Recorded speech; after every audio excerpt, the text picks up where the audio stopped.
হচ্ছে এটা আসলে বিএনপির পলিটিক্যাল টোপ। মানে সে জায়গাগুলো খালি রেখে আপনাকে একটা বার্তা দিল আর কি, যে আমরা এটা মানে ইনভাইটেশনটা ওপেন আছে আর কি, এখন আপনি নেগোসিয়েশন করতে আসবেন কিনা আর কি সেই জায়গাটাতে।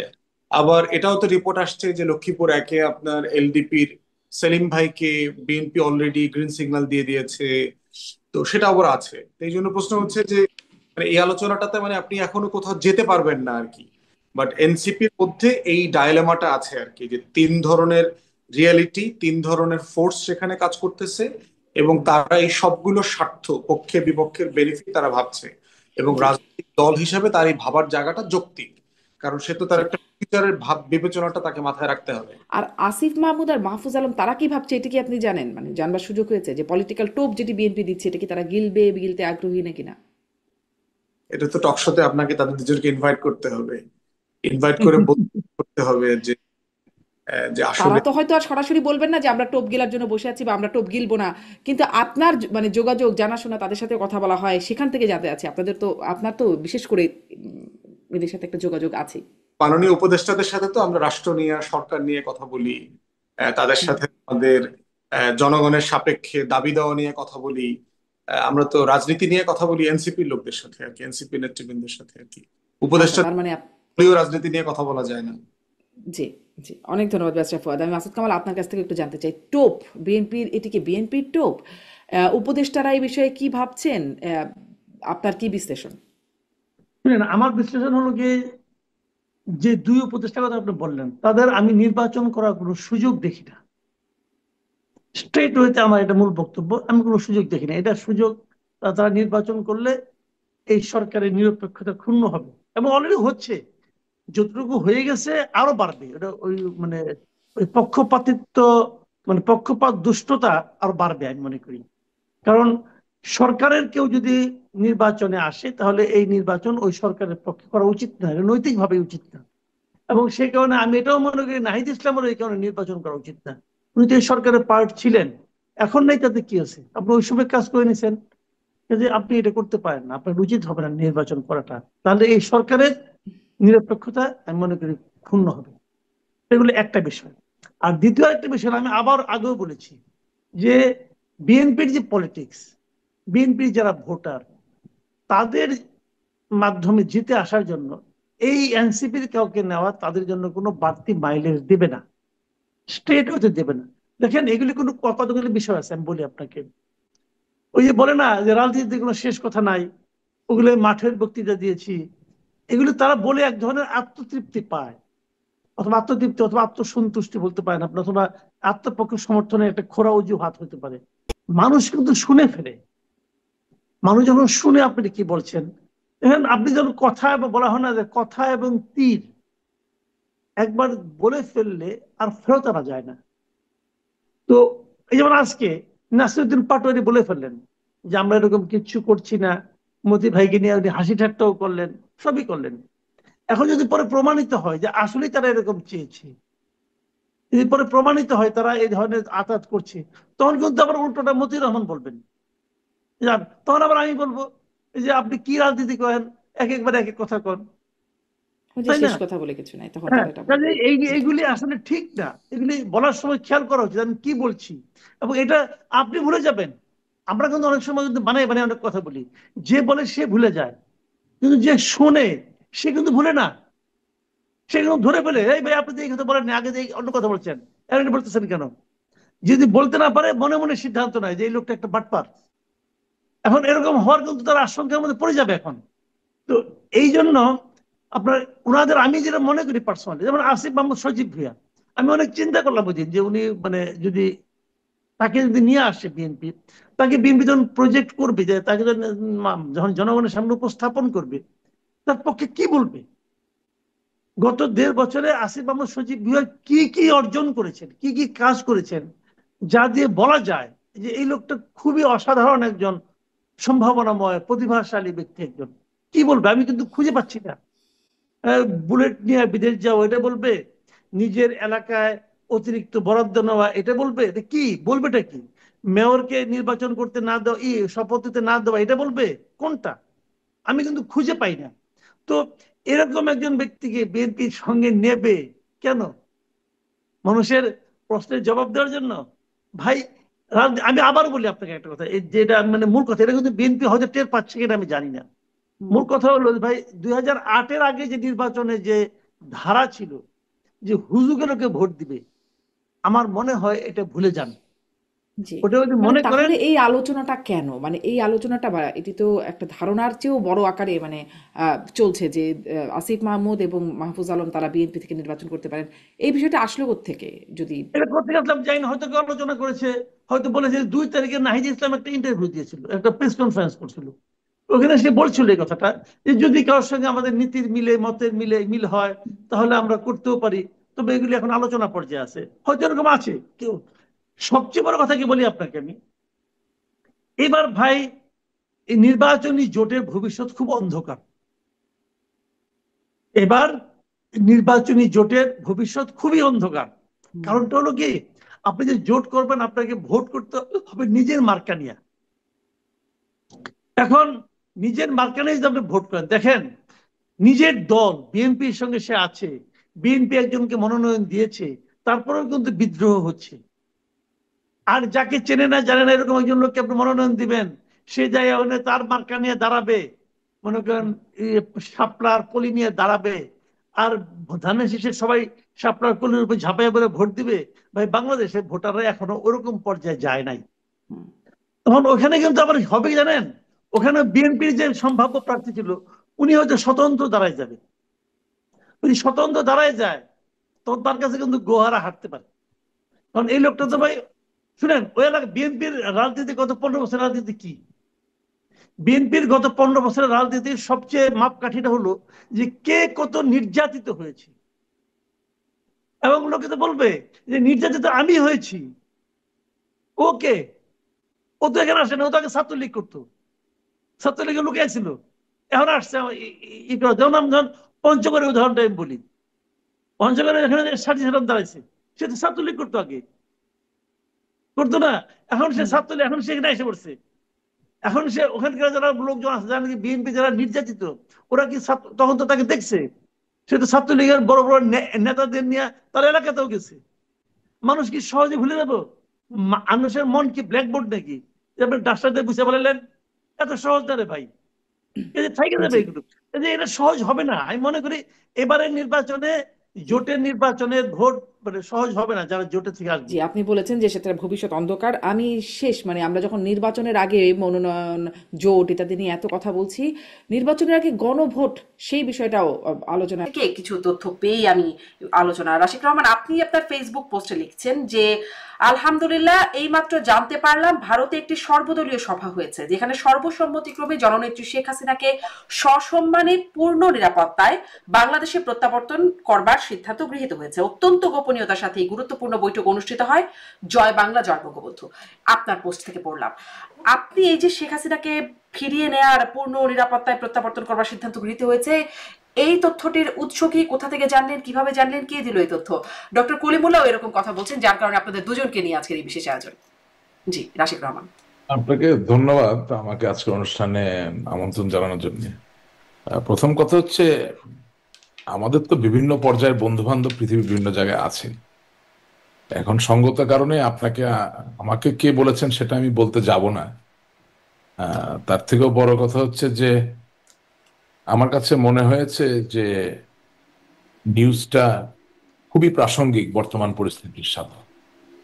কারণ দিনের শেষে বাস্তবতা হচ্ছে যে বাংলাদেশ বলুন, ভারত বলুন, নেপাল, শ্রীলঙ্কা, মালদ্বীপ, পাকিস্তান, যেই দেশকে আপনি টেনে আনেন না কেন, দিনের শেষে গণতান্ত্রিক অভিযাত্রা, গণতান্ত্রিক মূল্যবোধ সুরক্ষিত না হলে আসলে কেউই তো নিরাপদ না। আর এই দক্ষিণ এশিয়ায় যে কোনো একটি বৃহৎ দেশ, এই ক্ষেত্রে বাংলাদেশ তো বটেই, সেখানে গণতান্ত্রিক মূল্যবোধ বলতে কি বোঝায়? শুধু কি একদিনের নির্বাচন? না।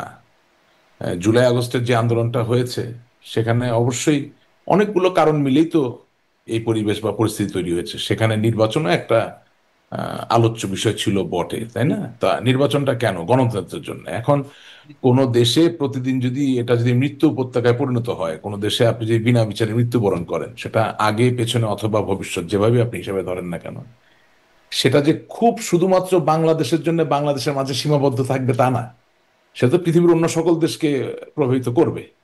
সেই জায়গা থেকে আমি যেটুকু খবর পেয়েছি, ভারত একেবারেই সুস্পষ্টভাবে বাংলাদেশের গণতান্ত্রিক অভিযাত্রা অব্যাহত থাকুক এবং সেই অভিযাত্রায় আওয়ামী লীগের মতো একটি বৃহৎ দল সেও অংশগ্রহণ করতে পারুক, এই জায়গাটায় তারা ঐক্যবদ্ধ জায়গায় আছেন। এটার মানে এই নয় যে সে অন্য কোনো দলকে গণতান্ত্রিক অভিযাত্রায় অংশগ্রহণ করুক, এটা চায় না। এটার মানে যে সকলে মিলে অংশগ্রহণ করুক, এটা চায়। তো এটা আবার রিনিউড হয়েছে এবং আমার কাছে মনে হয়েছে যে বর্তমান রাজনৈতিক প্রেক্ষাপটে এটাই তো হওয়ার কথা। কারণ আপনি যদি ভারতের মাননীয় প্রধানমন্ত্রী নরেন্দ্র মোদীর কথা ধরেন, সে তো হাজার হলো একটা ডেমোক্রেটিক্যালি ইলেক্টেড পলিটিক্যাল পার্টির leader. He himself is a democratically elected political soul. So obviously কোনো না কোনো একটা মেকানিজমে কিছুদিন পর পর পলিটিক্যাল কনভিকশন এবং কমিটমেন্টের যেই জায়গাটা, এটা রিনিউয়াল তো প্রয়োজন হবে এবং সেই রিনিউয়ালের জায়গাটাই এখানে এসেছে। এটার সাথে ভারত নির্ভরতা বা দালালি করা বা কারো কাছে নিজেকে বিক্রি করে দেওয়ার কোনোই সম্বন্ধ জি, রাশিদ আহ, রহমান, সেই প্রসঙ্গটি আরেকটু আসবো যে ভারত আসলে মানে এই গণতান্ত্রিক অভিযাত্রায় ফিরবে বাংলাদেশ, এই সিদ্ধান্ত নেবার কে, সেই কেউ না। প্রসঙ্গটাতে আমি পরে আসবো। কিন্তু আমি আসলে একটু বুঝতে চাই যে আসলে এই তথ্যটার উৎস কি, কারণ আওয়ামী লীগ এটি তার অফিসিয়াল ফেসবুক পেজ আছে, তারা বিভিন্ন তথ্য জানায়, সেখানে বলতে পারতো। আমি এই আপনার পোস্ট দেখার পরে কিছু মানে কারো অনেকের সাথে কথা বলবার চেষ্টা করেছি, যদিও এখন গভীর রাত, সবার সাথে কথা বলবার সুযোগ নাই। আহ, কারো কাছ থেকে এই তথ্যটি পাচ্ছিলাম না। আমি নাজমুল হাসান করিমুল্লাহ, আপনার কাছ থেকেও একটু এই বিষয়টা শুনি, যেহেতু আপনিও এই তথ্যটি পেয়েছেন বলে আমি জানছি। কিভাবে পেলেন? মানে কিভাবে এটি বিশ্বাসযোগ্য, আপনার ব্যাখ্যায় কিভাবে বিশ্বাসযোগ্য হচ্ছে এবং কিভাবে পেলেন আপনি যদি বলেন।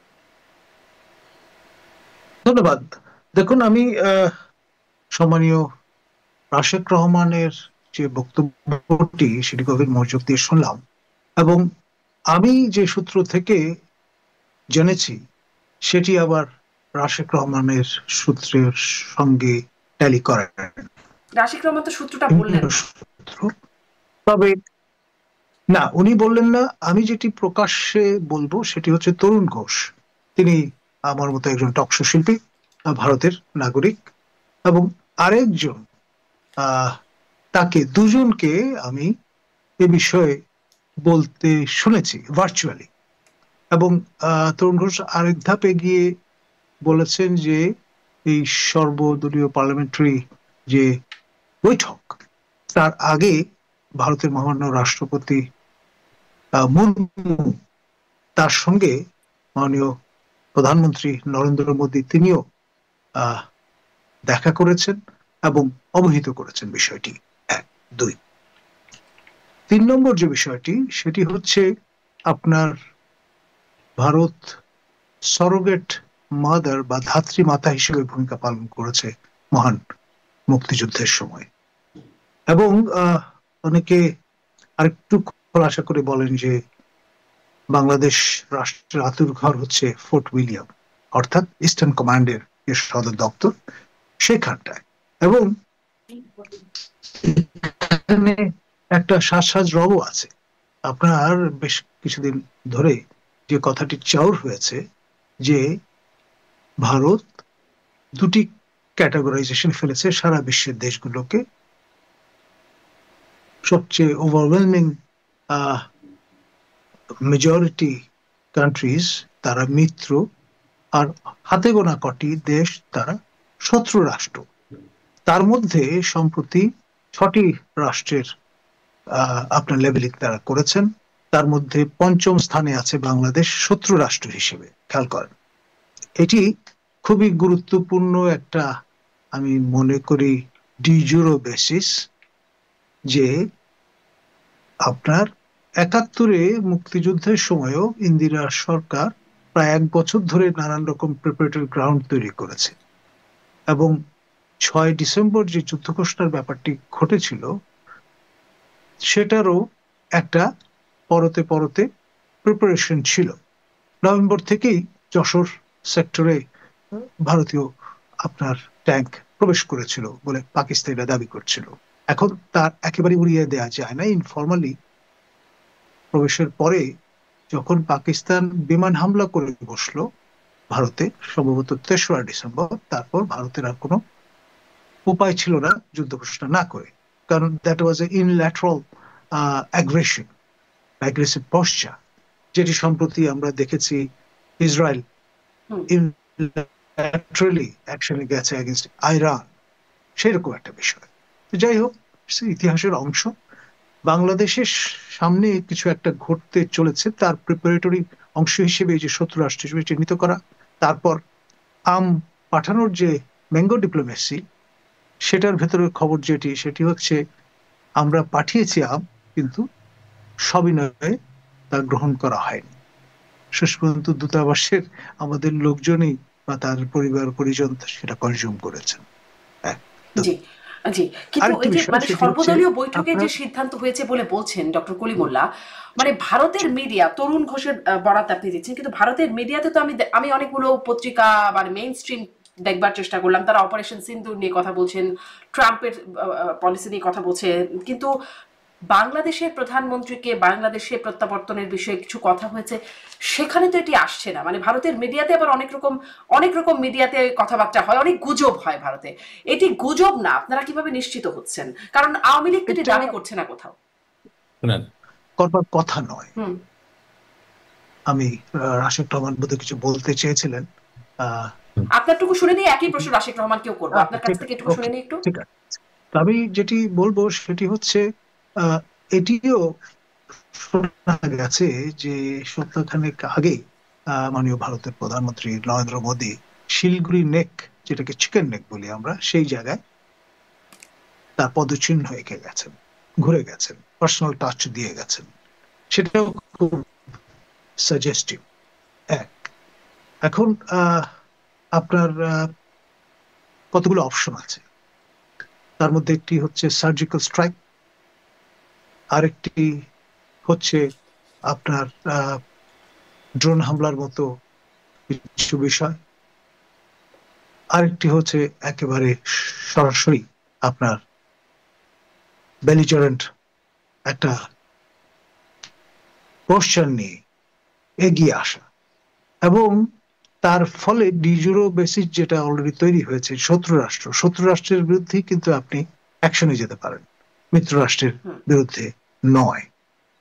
এবং আপনি জানেন যে এরকম একটি সর্বদলীয় বৈঠক আয়োজন করা হয়েছিল আমাদের মাননীয় সাবেক প্রধানমন্ত্রী, বা এক অর্থে যিনি পদত্যাগ করেননি বলে জনশ্রুতি আছে, তিনি 2029 পর্যন্ত তার ক্যারিয়ার, সে পর্যন্ত বহাল আছেন বলে কেউ কেউ মনে করেন।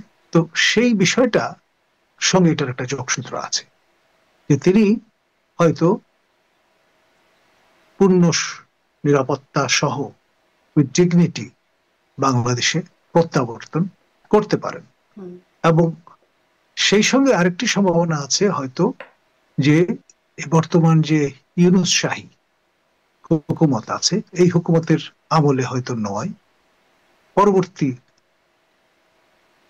আরেকটি হুকুমত যেটি জি, আপনি আপনার আলোচনার জারি জায়গা হতে তৈরি চলেছে, করছেন যে ইউনূস হুকুমতের আমলে নয়, পরবর্তী আরো কিছু হবার এবং একটা জায়গা আপনি দেখতে পরবর্তীটা পাচ্ছেন কিন্তু হয়তো বা আগামী মাসে, আগামী মাসে। আমি আপনার কাছে গুরুত্বপূর্ণ কথা বলেছেন, আমি আসবো আপনার কাছে যে ইউনূস হুকুমতের পরে আগামী মাসে হয়তো বা নতুন হুকুমত আসবে, সেটা নিয়ে কথা জানতে চাইবো। রাশেক রহমান, এই আপনার কাছে ওই একই প্রশ্ন, আপনি তথ্যটা ডক্টর কলিমুল্লাহ যেমন একজনের বরাত দিয়ে বলছেন বা কিছু বরাত দিচ্ছেন, আপনি কোনো তথ্য সূত্র বলছেন না, কিন্তু আপনার কাছে আপনার দল বলছে না, মানে দলের অফিসিয়াল বলার জায়গা আছে, দলের মুখপাত্র হিসেবে দাবি করে কেউ বলছে না, ভারতের কোনো গণমাধ্যম বলছে না, আপনি আসলে কেন বলছেন? মানে দল থেকে কোনো দায়িত্বপ্রাপ্ত হয়েছেন আপনি এটা বলবার জন্য?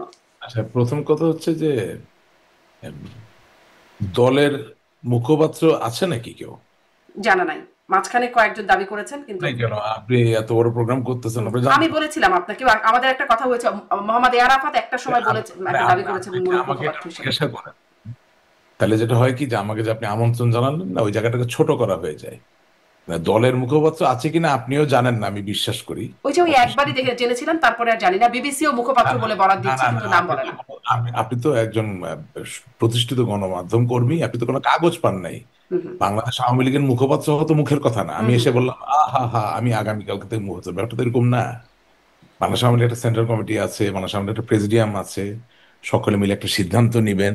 হ্যাঁ, সেখানে আপনি অফিসিয়ালি জানবেন, ওই যে যেটা বললেন যে বাংলাদেশ আওয়ামী লীগের অফিসিয়াল পেজ, তার মাধ্যমে জানবেন যে অমুক আমাদের আজকে থেকে মুখপাত্র। It's a very big post, it's not a small thing. তো এখন আমি তো আর কখনো আওয়ামী লীগের মুখপাত্র হিসেবে নিজেকে দাবি করিনি। আমি আপনাকে আপনার অনুষ্ঠানে সবসময় বলেছি যে আমি আওয়ামী লীগের একজন সমর্থক, এবং আমি শক্তভাবে বিশ্বাস করি, এখনো বলছি, যে বঙ্গবন্ধু শেখ মুজিবুর রহমান বাংলাদেশের যে রাজনৈতিক পট ইতিহাস, এর থেকে তাকে অস্বীকার করার কোনো সুযোগ নেই। সেই জায়গা থেকে ধরেন যদি বাংলাদেশ না থাকে, কথার কথা বলছি, কোনো একদিন এটা জলে ডুবে গেল, পানিতে ডুবে গেল, হ্যাঁ, বন্যার কারণে বা অতি প্লাবনের কারণে বা গ্লোবাল ওয়ার্মিং এর কারণে, এখন আমার ধরেন ইলন মাস্কের মাধ্যমে মঙ্গল গ্রহে গিয়ে জায়গা হলো, তখনও আমি বিশ্বাস করেন, আমি বাংলাদেশের কথা যখন উঠবে আমি বঙ্গবন্ধুর কথাই তো বলবো। বঙ্গবন্ধুর কথা ছাড়া তার বাংলাদেশ হয় না। ঠিক আছে। So, আমি একজন আওয়ামী লীগের সমর্থক হিসেবে আমার বিভিন্ন শ্রেণী পেশার বন্ধু বান্ধব আছে, বিভিন্ন দেশে বিভিন্ন অবস্থানে আছে। এখন অবশ্যই যারা কিছু সেনসিটিভ সংবেদনশীল তথ্য আমাকে দেন, তারা তো একটা বিশ্বাসের জায়গা থেকে দেন। হুম। তারা এটাও জানেন যে আমি আওয়ামী লীগের মুখপাত্র নই, একজন সমর্থক মাত্র বা একজন কর্মী মাত্র, এভাবে হাম্বল ভাবে বিনয়ের সাথে বলতে চাই। সেই জায়গা থেকে যখন তারা এই সংবেদনশীল তথ্যটা আমার সাথে ভাগাভাগি করেন, তখন আমার দায়িত্ব হয়ে যায়, আপনার অনুষ্ঠানে এসে চাইলেও আমি নামটা বলতে পারি না। হুম তবে সার্কামস্ট্যান্সিয়াল এভিডেন্স বলে একটা কথা আছে, আপনি বলছেন এই কথাটা সত্য কিনা, এটা নিয়ে তো আমি ঝগড়া করব না। তবে সত্য কিনা এটা বোঝানোর জায়গাটা খুব সহজ। যদি ভারত নাই চায় যে বাংলাদেশে ইনক্লুসিভ রাজনীতি চলুক, যদি ভারত নাই চায় যে বঙ্গবন্ধু কন্যা জননেত্রী শেখ হাসিনা বাংলাদেশ আওয়ামী লীগের সভাপতি হিসাবে, বাংলাদেশের সাবেক প্রধানমন্ত্রী হিসাবে, বাংলাদেশের একজন অন্যতম শীর্ষ রাজনৈতিক ব্যক্তিত্ব, খুব বেশি কিন্তু নাই, বেগম খালেদা জিয়া, জননেত্রী শেখ হাসিনা, এরকম দুইজন তিনজন, নট টু মেনি, রাইট?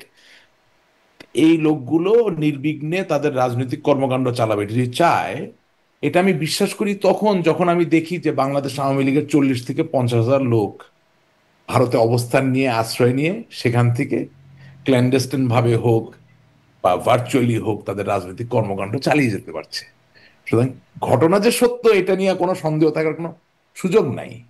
কিন্তু আপনি যদি আমাকে জিজ্ঞাসা করেন যে আওয়ামী লীগের অফিসিয়াল ওয়েব পেজে এলো না কেন, আমি তো ভাই জানি না এই ওয়েব পেজ কে চালায়। আপনি জানেন কে চালায় আওয়ামী লীগ থেকে? কাগজ দেখেছেন? হুম সুতরাং ওর এলো না কেন, ওটার উত্তরই তো আমি দিতে পারবো না। আমি তো আপনার অনুষ্ঠানে অনেকবার প্রশ্ন করেছি যে ধানমন্ডি 32 নম্বর ভেঙে দিয়েছে 5 তারিখে, হুম ওটার প্রতিবাদ এসেছে কি অফিসিয়াল ওয়েব পেজে, স্যার আপনি নিজেও খেয়াল করছেন, 8 তারিখে।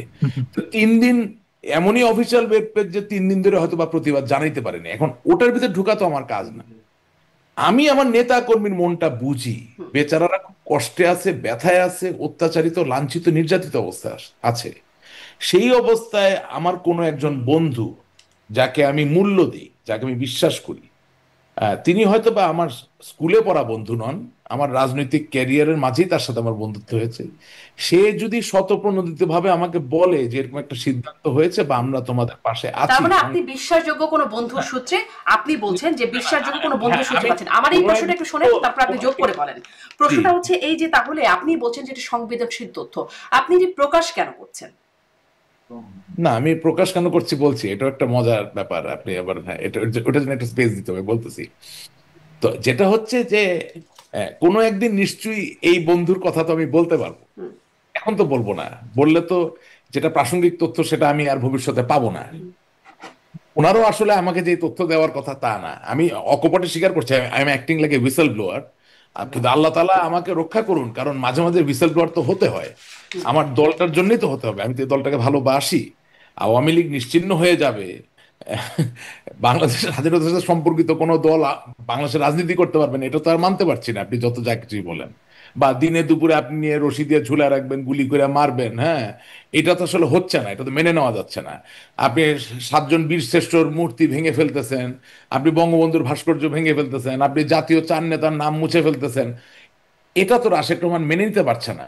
হ্যাঁ, আমি নিরুপায়, আমি দুর্বল, ঠিক আছে, আমি শারীরিকভাবে প্রতিবাদ করতে পারছি না, কিন্তু মানসিক জায়গা থেকে কি আমার প্রতিবাদ করার কোনো সুযোগ নাই? বা আমি আপনার অনুষ্ঠানটাকে ব্যবহার করে কি আমার মৌখিক যে প্রতিরোধ সেই জায়গাটাকে আমি জারি করতে পারি না? আমি সেটাই করছি। এখন আপনি যেটা বললেন যে আমি কেন গোপন রাখছি না, আমার জন্য তো খবরটা গোপন না, আমাকে তো কেউ গোপনীয়তার শপথ পড়ায় নাই। আপনি আপনি এক গ্রাম থেকে আরেক গ্রামে গেছেন কোন একটা বিয়ের সম্বন্ধ ঠিক করার জন্য। বিয়ের সম্বন্ধের আলাপটা গোপনে হয়েছে, বিয়ের অনুষ্ঠান তো তার গোপনে হবে না। ওটা তো সানাই বাজিয়ে আলতা ফিতা কিন্তু দিয়ে সেই অনুষ্ঠান তো এখনো হয় নাই, মানে না না সেই যে না আলোচনাটা গোপনীয় সেটাই না আপনি না বলছেন। না না এটা কবুল, বলে এটা বলে না কি না আপনার দলের একটু লাভ হচ্ছে? একটু একটু কবুল কবুল কবুল, তিন কবুল হয়তো বা এখনো বলেন নাই, হুম, কিন্তু গান বাজনা তো তার গোপনে হয় না। হুম, হ্যাঁ, গায়ে হলুদ তার বিয়ে না, কিন্তু গায়ে হলুদটা তো আয়োজন করেই হয়। এখন আপনি বলতে পারেন যে রাশেক রহমান আপনার কেন এত আনন্দ লাগলো না? আমার আনন্দ লাগে নাই, কিন্তু আমি আশান্বিত হয়েছি। কেন আশান্বিত হয়েছি? দিনের শেষে বাস্তবতা কি, যে আওয়ামী লীগের যেই নেতা বা কর্মী দুর্নীতি করেছেন উনি যেমন ভারতে গিয়ে অবস্থান নিয়েছেন, যেই নেতা বা কর্মী কোনোদিনও দুর্নীতি করেন নাই, কোনোদিনও বঙ্গবন্ধুর সাথে প্রতারণা করেন নাই, কোনোদিনও শেখ হাসিনার সাথে প্রতারণা করেন নাই, কোনোদিনও বাংলাদেশের কোনো মানুষের সাথে প্রতারণা করেন নাই, তাকেও বাধ্য হয়ে ওই ভারতে গিয়ে আশ্রয় নিতে হয়েছে। সুতরাং উনি তো আর অত অ্যাক্সেস পাচ্ছেন না আমার মতো, বা doctor Kalimullah, he has lot of connectivity hmm. For many reason, সব তো আর আলাপ করা যাবে না।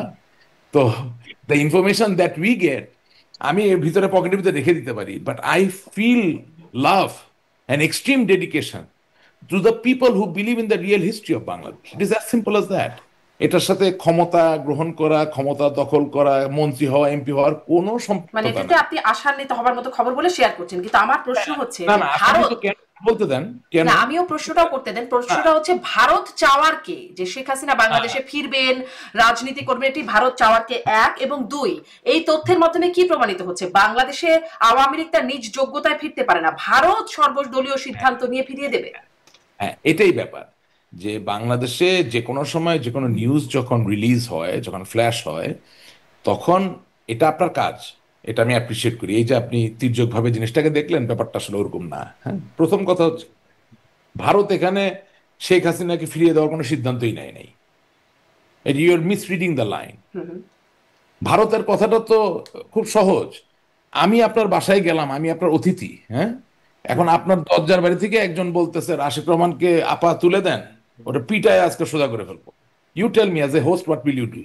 You will pick up the phone and you will call 911, পুলিশকে কল করবেন, করে বলবেন যে দেখেন রাশেদ রহমান দোষী কি দোষী না আমি জানি না, কিন্তু তিনি আমার বাসায় অতিথি, সুতরাং এই বাসা থেকে বের হওয়ার পরে আমার বাসার সামনে রক্তপাত হবে, হুম। খুনাখুনি হবে। এটা আমি যেমন দেখতে চাই না, আমার ছেলে মেয়েও দেখতে চায় না, আমার পাড়া প্রতিবেশীরাও দেখতে চায় না। সুতরাং আপনি পুলিশ, আপনার কাছে আমার অতিথিকে তুলে দিলাম, ওনাকে নিরাপদে। এখন সেটা কি আমার বিচার হবে, সেটা কি আমার জেল হবে, সেটা কি আমার ফাঁসি হবে, সেটা তো বিচারক বুঝবেন। কিন্তু আপনার দরজার বাইরে যিনি রামদা চাপাতি নিয়ে দাঁড়িয়ে আছেন আমাকে কুপিয়ে কুপিয়ে নৃশংসভাবে হত্যা করার জন্য, সেই জায়গায় একজন অতিথি হিসাবে বা বন্ধু হিসাবে আপনি যদি আশা করেন যে আমি নিরাপদে বিচারের সম্মুখীন হব বা আমার জনগণের সামনে গিয়ে দাঁড়াতে পারবো, এটা সিদ্ধান্ত নেওয়ার কোনো ব্যাপার না। এটা হচ্ছে একেবারে মানবিক একটা ব্যাপার। এটা এটা ভারত বলেন না, এটা পৃথিবীর যে কেউ, আপনি ইংল্যান্ডে বলেন, জিজ্ঞেস করেন যে আপনি কি চান যে শেখ হাসিনা এবং তার দলের নেতাকর্মীরা দিনে দুপুরে মানুষের দ্বারা প্রহৃত হয়ে বা প্রস্তরাঘাতে বা নৃশংসভাবে জবাইয়ের শিকার হয়ে মৃত্যুবরণ করুক? কেউ হ্যাঁ বলবে না, সবাই বলবে যে no, we want law to take its own course.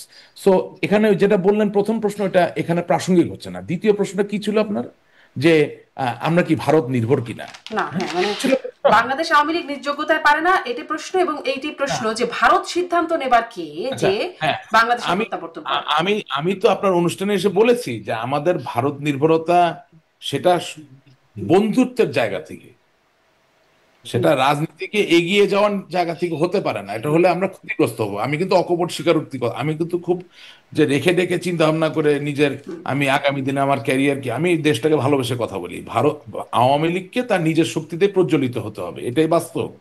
এবং এই যে সর্বদলীয় সংহতির যে জায়গাটা, যে বাংলাদেশে সকলের অংশগ্রহণের মধ্যে দিয়ে একটা রাজনৈতিক অভিযাত্রা পরিচালিত হোক, এর সাথে আওয়ামী লীগের ভারত নির্ভরতার তো কোনো সম্পর্ক নাই।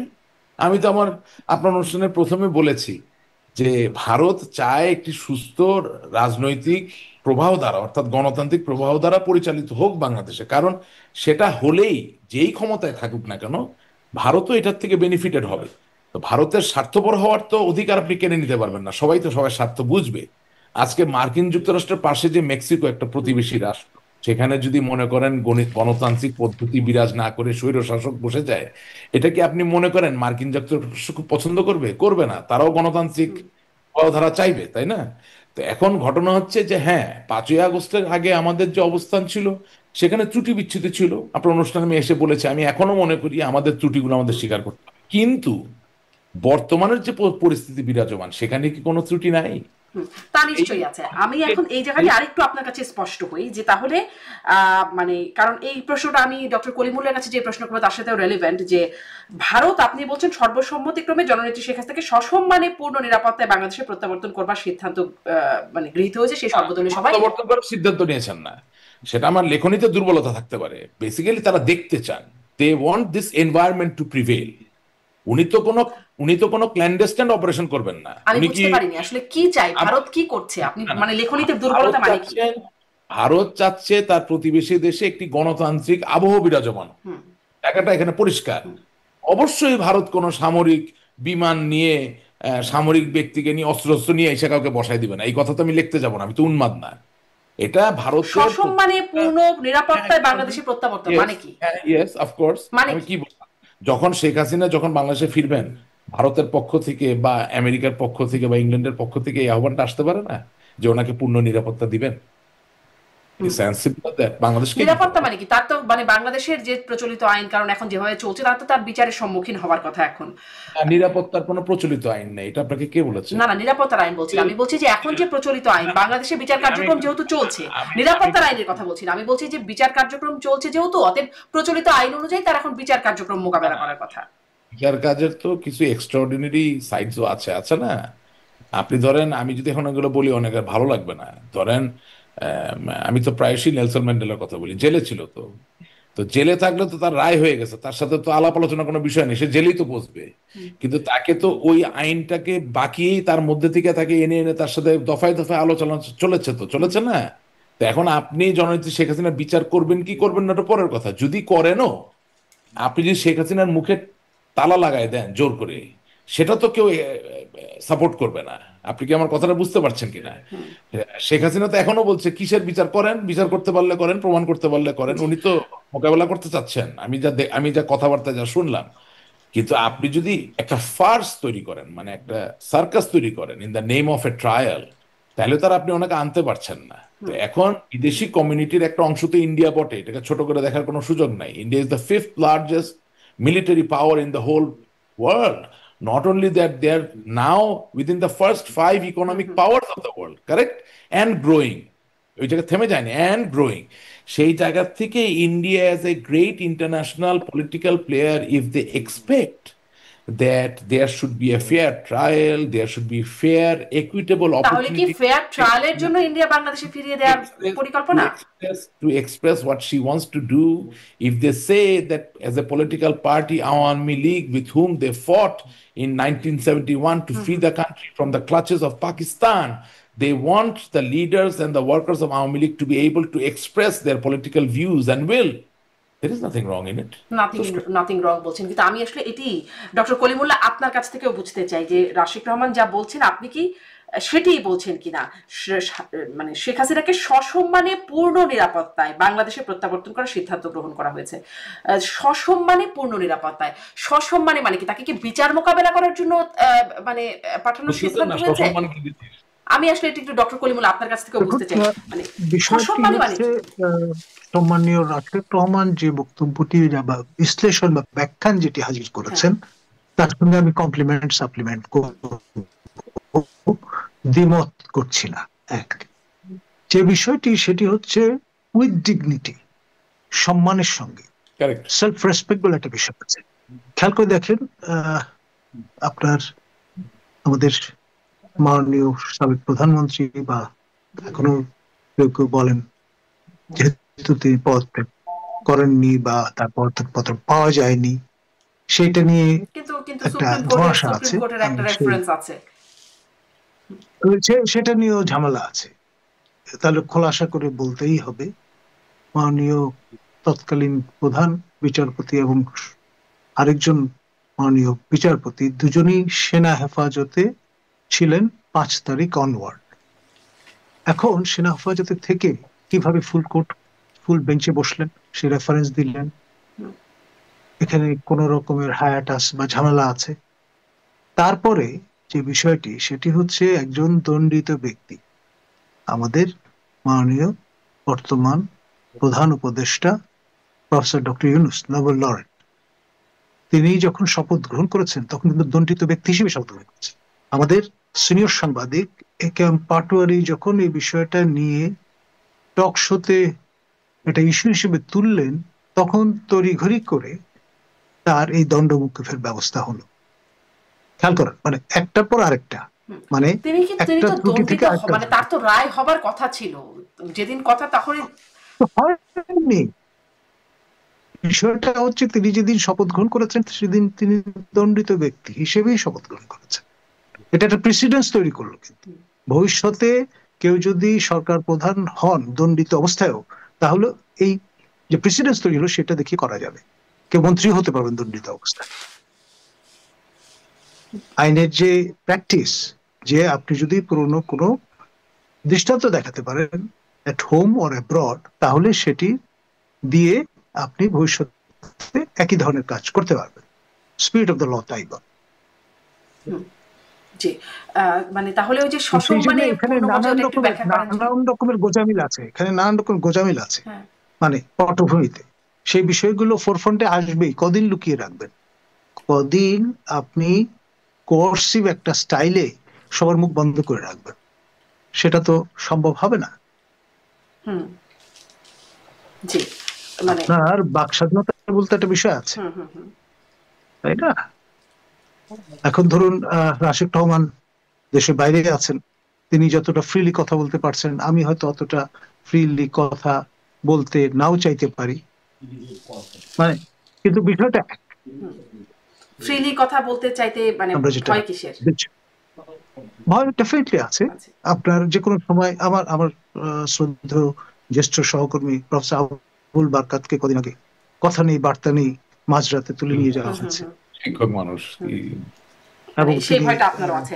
আচ্ছা, আপনি সবারই। বলছিলেন জি, সেটি ভয় বুঝলাম, স্পষ্ট একদম। মানে তাকে সসম্মানে ফেরানোর পরিকল্পনাটা কিরকম? আপনি বলছিলেন যে ডক্টর ইউনূসের হুকুমতে না হলেও হয়তো আগামী মাসেই, সেই বিষয়টাকে একটু স্পষ্ট করবেন, মানে কি আগামী মাসে কি? দেখুন, আপনার যে অবস্থাটা তৈরি হয়েছে গোপালগঞ্জে, এটা কি মেটিকুলাস ডিজাইনের অংশ না? এই প্রশ্নটা কেউ কেউ তুলছেন। আবার কেউ কেউ বলছেন যে মাস্টার মাইন্ড যারা, তারা হোমওয়ার্ক করেই গিয়েছেন বাঘের মতো তর্জন গর্জন করতে করতে। আবার ফিরবার সময় আমরা দেখলাম মার্জার বা বেড়ালের মতো সাজোয়া জানে মাথা নুইয়ে ঢুকে পড়ছে, মানে তাদের সেই মর্দানি আর অবশিষ্ট নেই।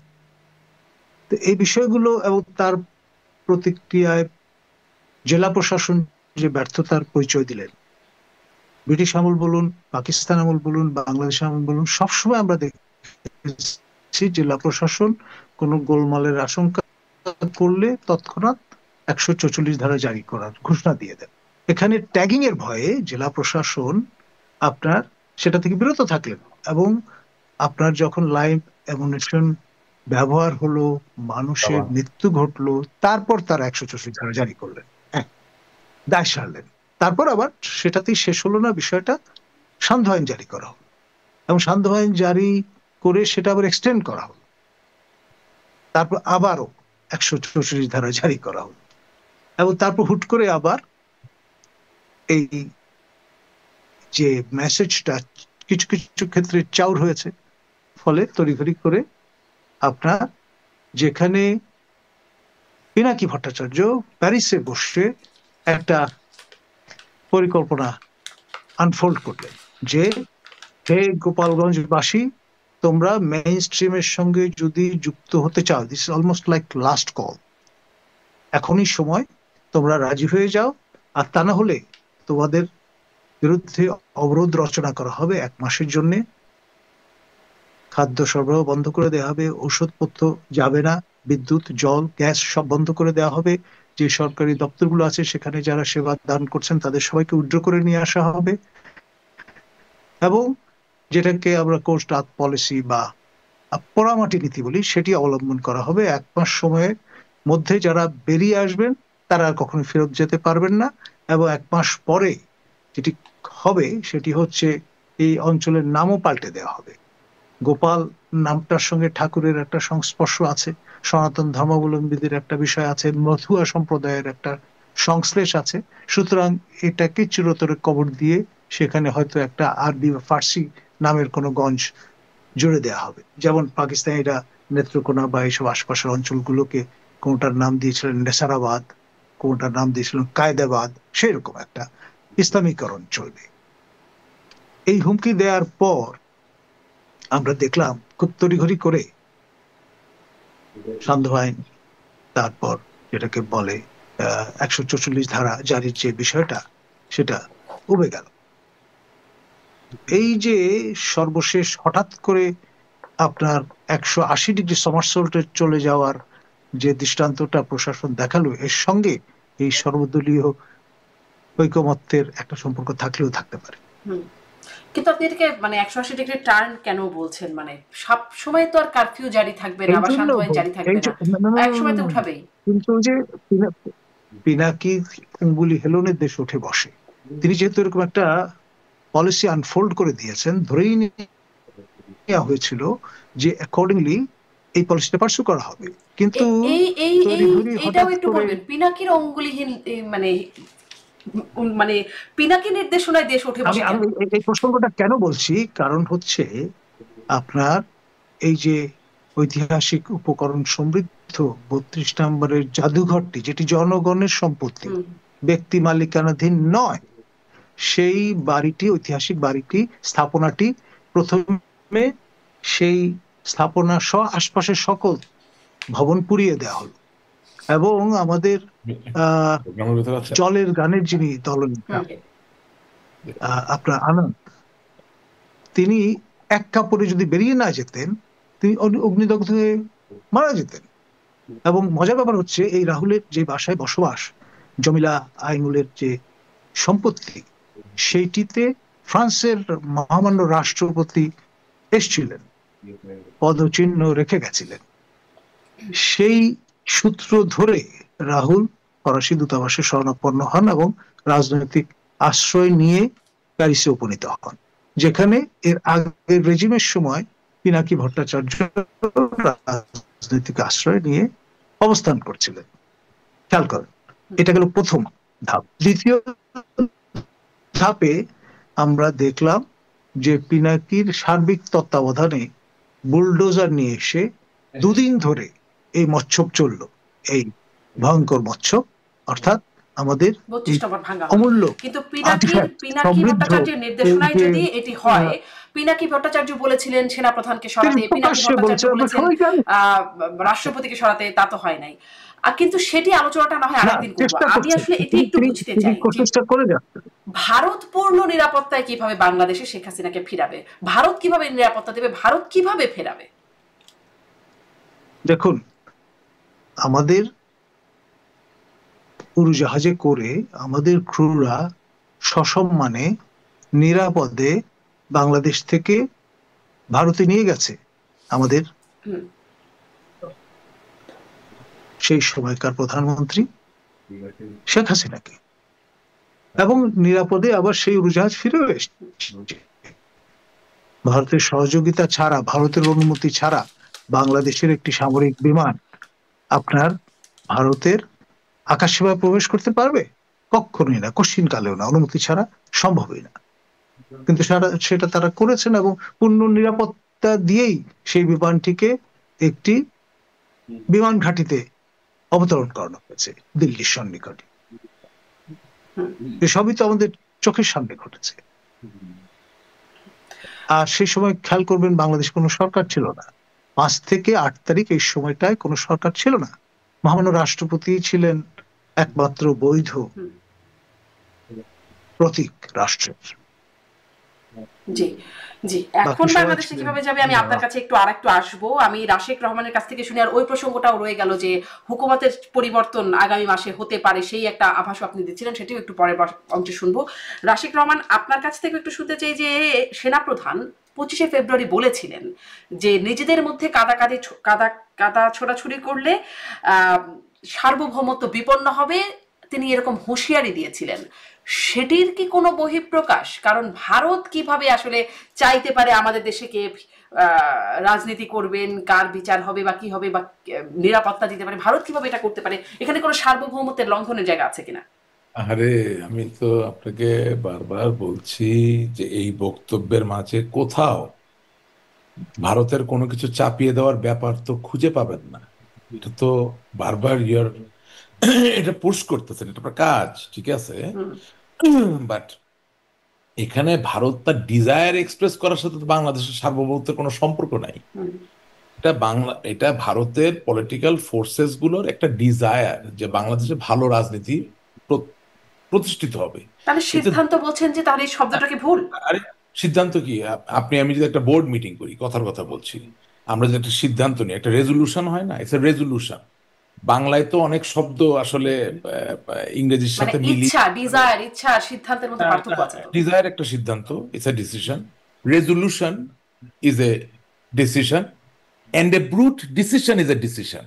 এখন ইংরেজিতে একটা সুবিধা আছে, কিছু কিছু শব্দের 6-7টা শব্দ পাবেন, বাংলায় সেখানে কিছু সীমাবদ্ধতা আছে। এই জন্য তো জন মেইনার্ড কেইনস বা অ্যাডাম স্মিথের যে ইকোনমিক যে থিওরিগুলো ইকোনমিক্সের, সেগুলোকে সম্পূর্ণ ভালোভাবে বাংলায় করা যায় নাই। যেমন বাংলায় আপনি ডেবিট ক্রেডিট করেন, ভালো বাংলা কি আকলন বিকলন, অনেক বেশিরভাগ 99.99% লোক তো জানেই না আকলন বিকলন কি জিনিস। এই জন্য বলছি যে হ্যাঁ, আমি তো স্বীকার করে নিচ্ছি যে আমার লেখায়ও দুর্বলতা আছে। আবার আপনার কাজ বুঝতে চাওয়া, আমি আপনাকে বোঝানোর চেষ্টা করছি সিদ্ধান্তটা কি। সিদ্ধান্তটা একটা খুবই প্রাসঙ্গিক যৌক্তিক চাওয়া। সেটা আমার প্রতিবেশী, তার পাশে গণতন্ত্র প্রকাশিত হবে, প্রস্ফুটিত হবে, সমুন্নত হবে, এই চাওয়ায় তো দোষের কিছু নাই। আর এটাও তো ঠিক যেটা ডক্টর নাজমুল কলিমুল্লাহ সাহেব বললেন যে দুইটা দেশের পারস্পরিক সহযোগিতা না থাকলে, শুধু শেখ হাসিনা কেন, ডক্টর মোহাম্মদ ইউনূসও তো দিল্লিতে বেড়াতে যেতে পারবেন না নিরাপদে। দুজনের সহযোগিতা তো লাগবে। এখানে তো একটা সার্ভারের সাথে আরেকটা সার্ভার, যখন আপনি আমি জুমে সংযুক্ত আছি, আমাদের তো you are in a different state, I am in a different state, and doctor Nazmul Hasan Kalimullah is in a different country all together. So there are many servers which are shaking hands with each other. So যে কোনো জিনিস smoothly করতে গেলে সেই হ্যান্ডের হাত মেলানোর যে ব্যাপার, এটা তো not only metaphoric, it is very practical and a reality also. আমি একটু এই জায়গাটায় আসি। শুনেন, আমাদেরকে সামনে এগোতে হবে। সামনে এগোতে হবে মানে কি, বাংলাদেশের ভালোর জন্য রাজনীতিকে সামনে নিতে হবে। এখন ডক্টর কলিমুল্লাহ যেই কথা বললেন তার অনেক কথার সাথে আমি একমত, অনেক কথার সাথে আমি একমত না। কিন্তু এটাই সৌন্দর্য। এবং 5ই আগস্টের পরে একটা জিনিস হয়েছে, আমি খুব নিবিড়ভাবে যারা এই গণ অভ্যুত্থানের সাথে যুক্ত ছিল তাদের অনেকের কথা শুনি টেলিভিশনে বা টক শোতে। আমার কাছে মনে হয় যে তারা ইন্টেলেকচুয়াল একটা পার্সুটের জায়গা, রং অর রাইট, সঠিক হোক বা ভুল হোক, দাঁড়া করানোর চেষ্টা করতেছে। তার মানে হচ্ছে দিনের শেষে সংগ্রামটা শুধু মাঠে না, সংগ্রামটা একেবারে ইন্টেলেকচুয়ালি একাডেমিক ভাবেও করতে হবে। হ্যাঁ, আমার সাথে আমি আশা করি আমাদের শিক্ষাবিদ মহোদয় উনি একমত হবেন। আমি সেই জায়গা থেকে বলতে চাচ্ছি, দেখেন খোমেনি যখন ফিরে আসলো ইরানে, পাহলভি সার ইরানে, তখন তো খোমেনির নামে সাদা ছিল, সে তো শপথ গ্রহণ করেছে, ঠিক আছে না? আপনি ধরেন ডোনাল্ড ট্রাম্পের কথা যদি ধরেন, সে যে রাষ্ট্রপতি হলো, তো তাকে তো অভিযুক্ত করা হয়েছে, তার নামে তো আহ, রায়ও ঘোষিত হয়েছে যে সে দোষী, বাট সে হয়েছে এখন। এবং শুধু তাই না, ওই যে নেলসন ম্যান্ডেলার কথা যে বললাম, যে জেলে অভিযুক্ত অবস্থায়, রায় ঘোষিত অবস্থায় তো জেলের ভিতরে, সেখান থেকে তো বেরিয়ে আসছে। গণ অভ্যুত্থান যখন হয়ে যায় তখন আসলে আপনি অভিযুক্ত কি অভিযুক্ত না, আপনার নামে সাজা আছে কি না আছে, ইট ইজ ইমমেটেরিয়াল। স্যার আপনি বেয়াদবি নেবেন না, এটা আমার বক্তব্য, আমার জায়গা থেকে, হ্যাঁ, ইতিহাস থেকে যা পাই, এটা নতুন করে আমার বানানোর কিছু নাই, মানে ইতিহাসের জায়গা থেকে বলছি। ধরেন বঙ্গবন্ধু শেখ মুজিবুর রহমান 1972 সালের 10 জানুয়ারি ফিরে এসেছেন, উনি কি দেশদ্রোহিতার কারণে অভিযুক্ত ছিলেন না? ওনার জন্য কি করা হয় নাই? হয়েছে তো। জনগণ যখন আপনার সাথে থাকবে, যত দোষী আপনি দোষী হন বা কোনো শক্তিশালী গোষ্ঠী যখন আপনার সাথে থাকবে, লেনিনের সাথে বলশবিজরা ছিল, তারা তো আর সংখ্যাগরিষ্ঠ ছিল না, কিন্তু তারা অসম্ভব রকম সক্রিয় ছিল। যখন এরকম একটা গোষ্ঠী থাকবে তখন কয়টা রায় আছে না আছে ইট ডাজেন্ট ম্যাটার, আমাদের ওই জায়গাটা যেতে হবে। এটা কারণ হচ্ছে কি, না হলে আমরা একটা দেওয়ালের সাথে ফাইট করতে পারি না। আমাদেরকে একটা জীবিত সত্তাকে, জীবিত এটাকে স্বীকৃতি দিয়ে আমাদের এগোতে হবে, সামনের জায়গায় যেতে হবে। আবার দেখেন, আহ, আপনি যদি রাশিয়ান কমিউনিজমের উদাহরণ ধরেন, হুম। তাহলে এই যে পেরেস্ট্রয়কা, এই যে ডুমা, যেখানে দাঁড়িয়ে বড় বড় বক্তব্য এই কমিউনিস্ট পার্টির লোকরা দিত, যেটা চির অম্লান ভাষ্যর একটা আইডিয়া, কার্ল মার্কসের কমিউনিজম, হ্যান ত্যান, অল অল দিস। তো এই সংগ্রাম শুরু হলো লেনিনের হাত ধরে, শেষ হলো মিখাইল গর্বাচেভের সময় গিয়ে। তার মানে আন্দোলনের শুরু মানে যে সে সফল হয়ে গেল তা না, এটা এক জায়গায় গিয়ে ব্যর্থ হতে পারে, এক জায়গায় গিয়ে সফল হতে পারে। এটা পারপিচুয়াল নেচারের কোনো জিনিস না। তার মানে এই যে জুলাই আগস্টের যে অভ্যুত্থান হয়ে গেল, এই অভ্যুত্থানটা সঠিক ছিল না, সঠিক ছিল কিনা, বা এটা আদৌ অন্যায় ছিল কিনা, এটা প্রমাণ করার দায়িত্ব যারা ভুক্তভোগী তাদের। হুম।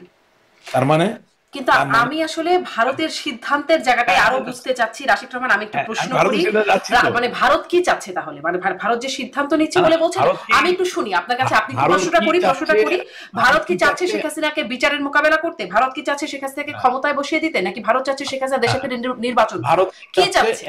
হ্যাঁ ভারত কি চাচ্ছে এক কথায় বলছি, ভারত চাচ্ছে বাংলাদেশ কোনোভাবে মৌলবাদী জঙ্গিবাদী রাষ্ট্র না হোক।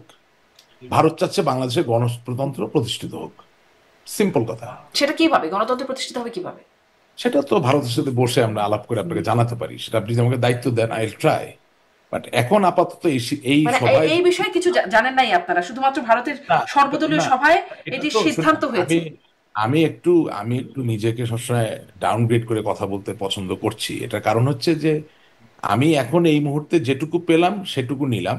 হুম। এই যে আপনার সাথে কথা বললাম, অবভিয়াসলি আমার বন্ধুদের সাথে তো আবার কথা হবে, তাদেরকে জিজ্ঞাসা করবো যে দেখেন আমরা তো এই প্রশ্নের সম্মুখীন হচ্ছি, আপনারা কি বলেন, বিশ্লেষণটা নিব। বাট এখনকার জন্য ব্যাপারটা পরিষ্কার, দুটো জিনিস। একটা হচ্ছে ভারত, ভারত বলে না, যে কোনো দেশই কখনো চাবে না তার প্রতিবেশী রাষ্ট্র মৌলবাদী বা জঙ্গবাদী হয়ে যাক। কোনো রাষ্ট্রই চাবে না তার প্রতিবেশী রাষ্ট্রতে গণতন্ত্র বিকশিত না হোক।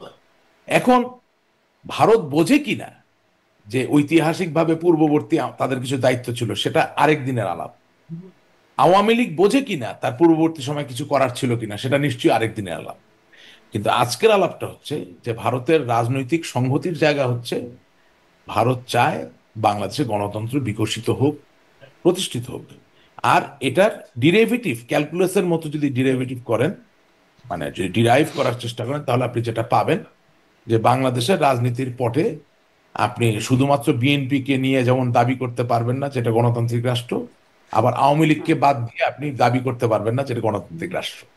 সো কিছু কথা আছে মানুষের মুখে বলা লাগে না। তো ভারত তো এতদিন চাইলো না, মানে ভারত যদি গণতান্ত্রিক রাষ্ট্রই চায় তো এতদিন তো চাইলো না। বিএনপি কে যখন নির্বাচন থেকে বাদ রাখা হলো, বিএনপি হ্যাঁ, জামাত, তখন তো আসলে ভারত চায়নি। সেটা তো এই যে আমি আমি যখন একটা কথা বলি, আমি কথাটা বললাম কেন, যে ভারত তার ঐতিহাসিক দায়িত্ব পূর্বে পালন করেছে কিনা সেটা আরেকদিন আলাপ করতে হবে, হুম। করাই যাবে। হ্যাঁ, সেটা তো উনি একজন বিশিষ্ট নির্বাচন পর্যবেক্ষক, উনিও এই বিষয়ে ওনার মতামত দিবেন। আবার আওয়ামী লীগের জায়গা থেকে আওয়ামী লীগ দায়িত্ব পালন করেছে কিনা সেটাও আরেকদিন আরেক অনুষ্ঠানে আলাপ করা যাবে। কিন্তু আজকের এই টপিকটা যেহেতু প্রচন্ড রকম গুরুত্বপূর্ণ একটা ব্যাপার, আমি নিজেও অনেক প্রশ্নবাণের সম্মুখীন হয়েছি। মার্কিন যুক্তরাষ্ট্র, সুইডেন, ইংল্যান্ড, ইন্ডিয়া, বিভিন্ন জায়গা থেকে মানুষ আমাকে ফোন করছে। মানে আওয়ামী লীগেরও অনেক লোক বিশ্বাস করে না যে ভারতের নেতৃবৃন্দরা চায় বাংলাদেশে গণতন্ত্র বিকশিত হোক। এটা একটা অ্যামেজিং ব্যাপার। ধরেন আমাকে ফেসবুকে গালিগালাজ করতেছে না বুঝেই, কি বুঝলো আল্লাহ খোদা ছাড়া কেউ জানে না। আরে ভাই, আপনি সোনিয়া গান্ধী হন, আপনি নরেন্দ্র মোদী হন, কি আপনি মমতা ব্যানার্জি হন, আপনি যদি ভারতের দায়িত্বে থাকেন, আপনি কি চাবেন নাকি যে আপনার পাশের দেশে গণতন্ত্র চলে না? এটা না এতদিন বুঝতে, তো চাইলেন, মানে এটা তো না পরীক্ষিত না যে না চাইতে না, তো পারেই পাশের শুনেন, দেশে। এটার কারণ হচ্ছে যে ডিসকোর্সে বিলিভ করা, বিশ্বাস করা, নেতা কর্মীর যে সাংস্কৃতিক পরিবর্তন এবং বিবর্তনের জায়গা, সেটাকে আমরা নিশ্চিত করি নাই। আমরা হঠাৎ করে নতুন কোনো কথাকে সহজে গ্রহণ করতে পারি না। আমাদের জীবনটা অকারণে জটিল। শুনেন, হুম। বাংলাদেশের এখন এমন এক অবস্থা, বাংলাদেশের এই সময়ে যদি নিজামুদ্দিন আউলিয়া জন্মগ্রহণ করতো ডাকাত হিসাবে, মানে ডাকাত হুম। নিজামুদ্দিন হুম। হিসাবে, আপনি লেখে রাখেন আমার কাছ থেকে, উনি আউলিয়া হতে পারতেন না। কারণ ডাকাতের সংখ্যা এত বেশি হয়ে গেছে। এই নিজামুদ্দিন যখন ডাকাতির থেকে নাম খারিজ করতেন, কেটে দিতেন, তখন অন্য ডাকাতরা এমন গালিগালাজ করতো, সে চিন্তা করতো বাবা আমার আউলিয়া হওয়ার দরকার নেই, আমি ডাকাত ছিলাম, ডাকাতই থাকি।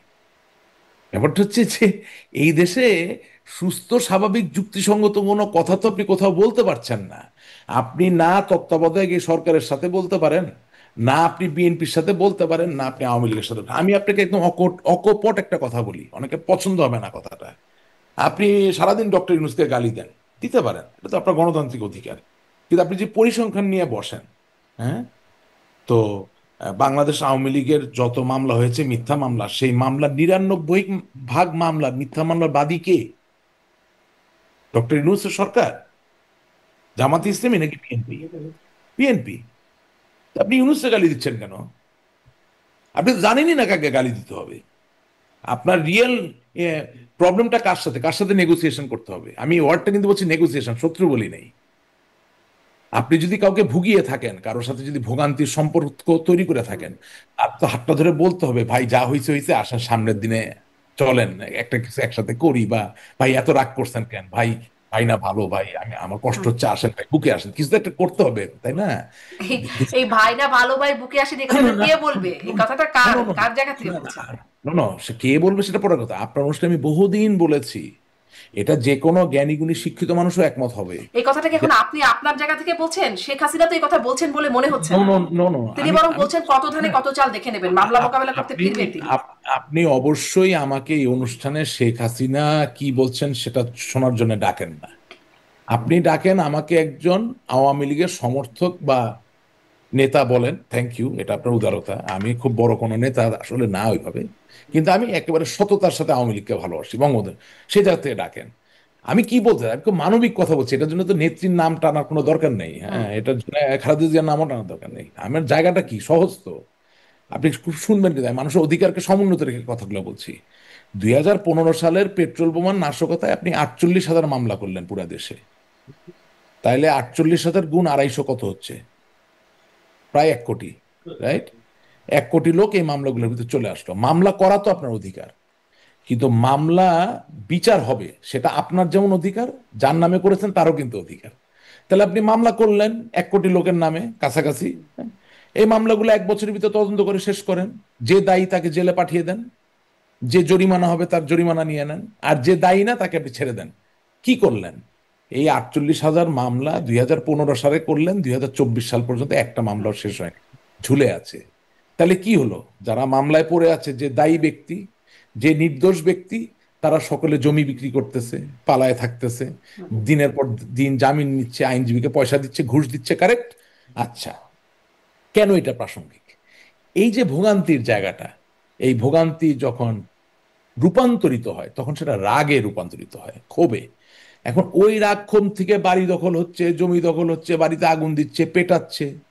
শিওর নেতৃত্ব নেত্রীর জায়গা থেকে বলবেনি, ওনার নেতা কর্মী যদি ওনাকে কান্নাকাটি করে উনি ভয় বা সাহস দিবেন, হ্যাঁ, বা একটু ধামকি তো দিতে হবে, নাহলে তো মানুষ ভয় পাবে না, এটা তো বাস্তবতা। হ্যাঁ, আপনি কি বলতে পারবেন হ্যাঁ পুলিশ ভাইয়া আপনি মেরেছেন আরো 10টা মারেন? এটা তো বলতে পারবেন না। হ্যাঁ, হ্যাঁ ভাইয়া আপনি বাড়ি পুড়িয়েছেন, একটা কেন পুরালেন, বাকিগুলো পুড়িয়ে দিয়েছেন, এটা তার নেত্রী বলতে পারেন না। অবশ্যই নেত্রীর শেষ রক্তবীর্য পর্যন্ত উনি ওনার নেতা কর্মীর পাশে থাকবেন, কিছু কর্কশ কথা বলবেন, এটা তো স্বাভাবিক। আমি আপনাকে বলছি হিউম্যানিটির কথা, দিনের শেষে কিছু জায়গা তো তৈরি হতে হবে।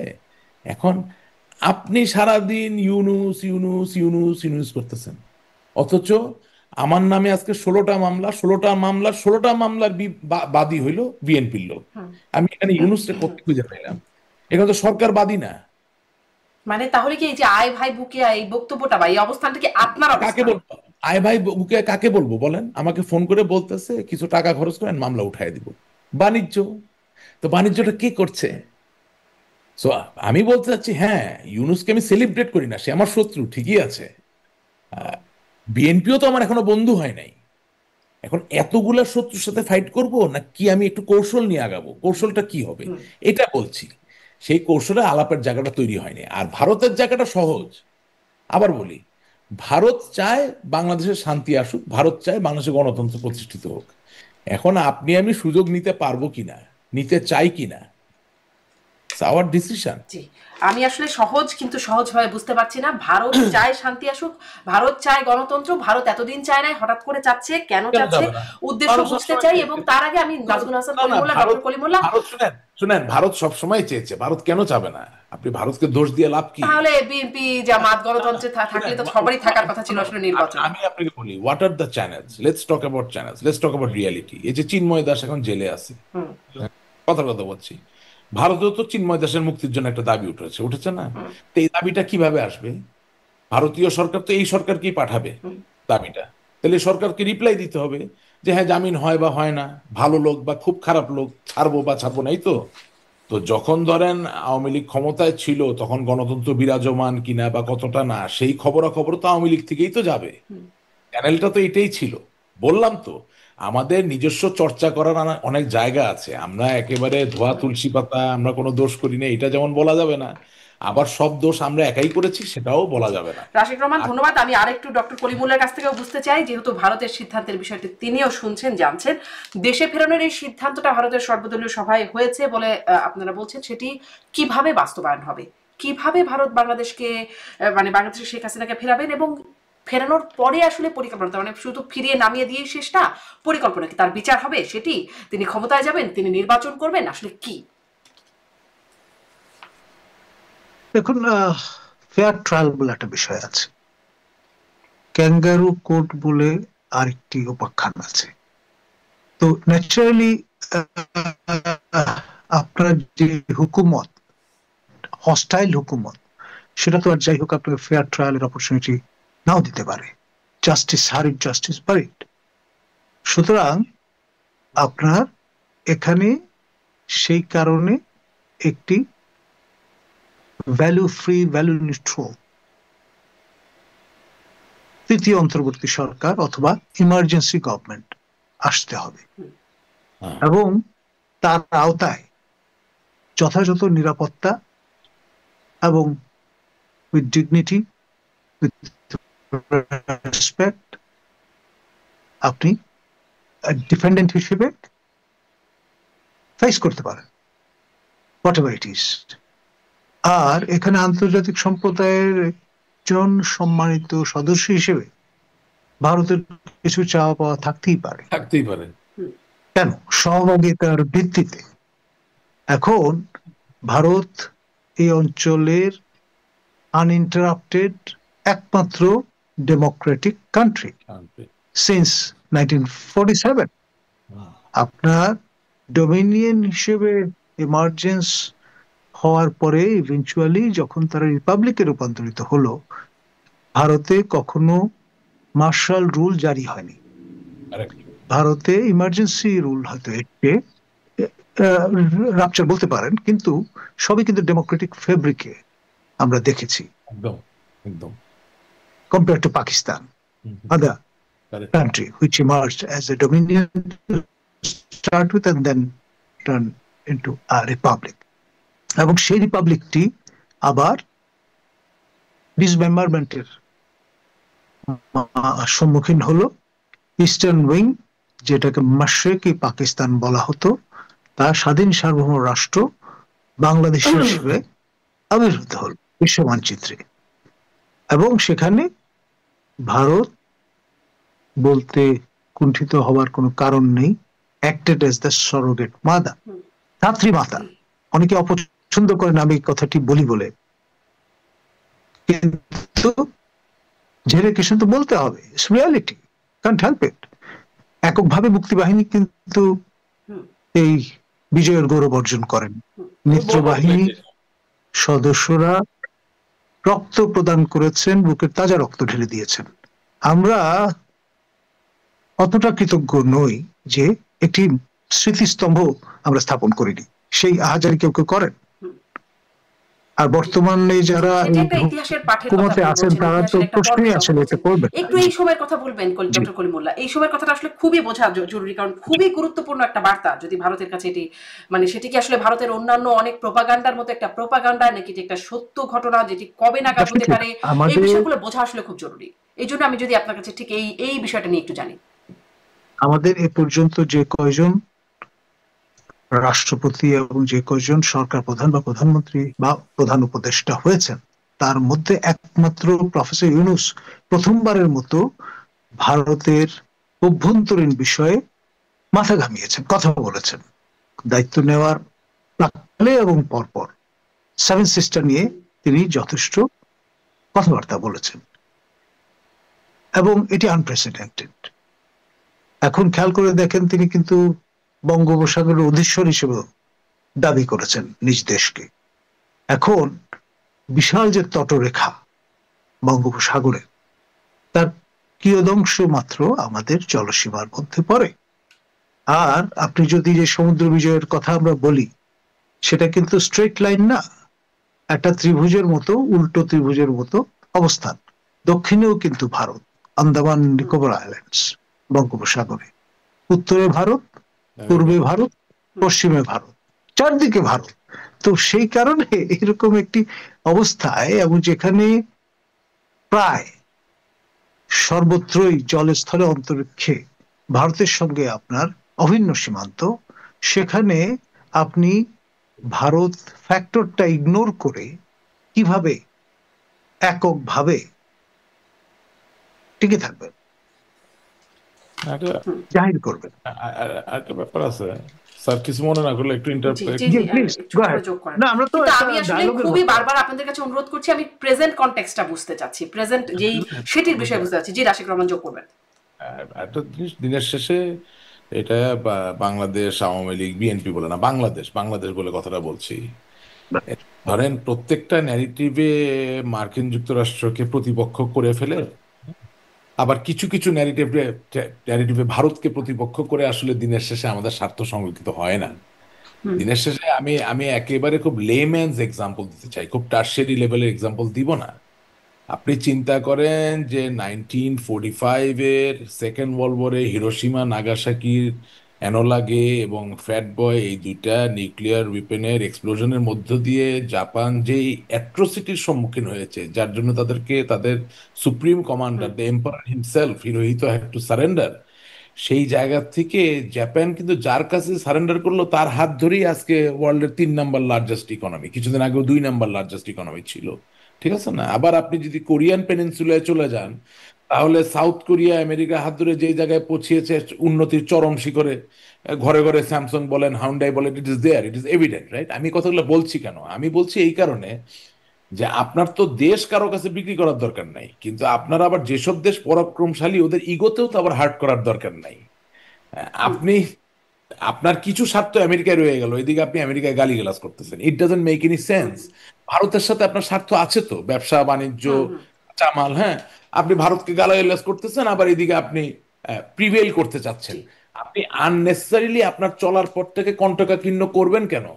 আপনার কারোর সাথে বন্ধুত্ব সেটি একটা খুবই যৌক্তিক প্রশ্ন হতেই পারে যে আননেসেসারি কেন কন্ট্রাক্ট করা। এই না যে আপনি দেশের স্বার্থ জলাঞ্জলি দিয়ে দিচ্ছেন। আপনার যে বন্ধু ধনী বন্ধু, আপনি ধনী নন, আপনার কাছে কথার কথা বলছি, আপনার চাকরি নাই, আপনার বন্ধুর কাছে আপনার দক্ষতার যে হালনাগাদ যে খাতা, সেটা দেখিয়ে যদি তার মাধ্যমে আপনি ভালো কোনো একটা কাজ পেয়ে সসম্মানে দাঁড়িয়ে যেতে পারেন বা আরো এগিয়ে যেতে পারেন, এতে তো হারানোর কিছু নাই। জি, মানে আপনার এই বক্তব্যটা স্পষ্ট, অযথা কণ্টকাকীর্ণ করা কেন সেই জায়গাটা স্পষ্ট। আমি ডক্টর কলিমুল্লাহ এই জায়গাটা একটু খুব আমি মানে খুব এই জায়গাটি স্পষ্ট হতে চাই, আর কিছু অন্যদিকে না গিয়ে যদি এই জায়গাটি বলেন, ভারত কিভাবে শেখ হাসিনাকে ফেরানোর পরিকল্পনা করছে, সিদ্ধান্তটা ভারতের কিরকম, কবে নাগাদ সেটি করবে এবং কি উদ্দেশ্যে সেটি করবে? মানে আমি একদম উদ্দেশ্য বলতে মোটা দাগে উদ্দেশ্য না, সুনির্দিষ্ট উদ্দেশ্য জানতে চাই। তাকে বিচারের মুখোমুখি করা, তাকে মানে যে প্রশ্নটি করছিলাম, ক্ষমতা, বিচার বা নির্বাচন, কি উদ্দেশ্যে? দেখুন, আপনি একজন মৃত্যুবরণ করুক, 1400 জন মৃত্যুবরণ করুক, যখন ঘটনাগুলো ঘটে তখন কিন্তু আপনি একই সমতলে পড়ে যান। শেখ হাসিনাকে আপনি যদি অভিযুক্ত মনে করেন, তাহলে প্রফেসর ইউনূসকেও একই পাল্লায় আপনাকে ফেলতে হবে। 5 জন অফিসিয়াল ফিগার মৃত্যুবরণ করতে হয়েছে, স্বাভাবিক মৃত্যুর অধিকার থেকে তারা বঞ্চিত হয়েছেন। যেমনটি বলা হয়, 1400 মানুষ তারা স্বাভাবিক মৃত্যুর অধিকার থেকে বঞ্চিত হয়েছেন শেখ হাসিনার শাসনামল। খেয়াল করেন, এখন না, এই পুরোপুরি যে অবশ্য শেখ হাসিনার শাসন আমলে না, পরিস্থিতি, কারণ 15ই আগস্ট পর্যন্ত এই সংখ্যাটা জাতিসংঘ দিচ্ছে। না ঠিক আছে, মানে আমি খুব মানে সাধারণ ভাবে বিষয়টা আলোচনা করছি, নিটিগিটিতে যাচ্ছি না। কারণ ওই দায় আবার প্রফেসর ইউনূসের, যখন তিনি 8 তারিখে শপথ গ্রহণ করেছেন, 8ই আগস্ট থেকে 15ই আগস্ট, এই সময়টা দায় পরিপূর্ণভাবে তার।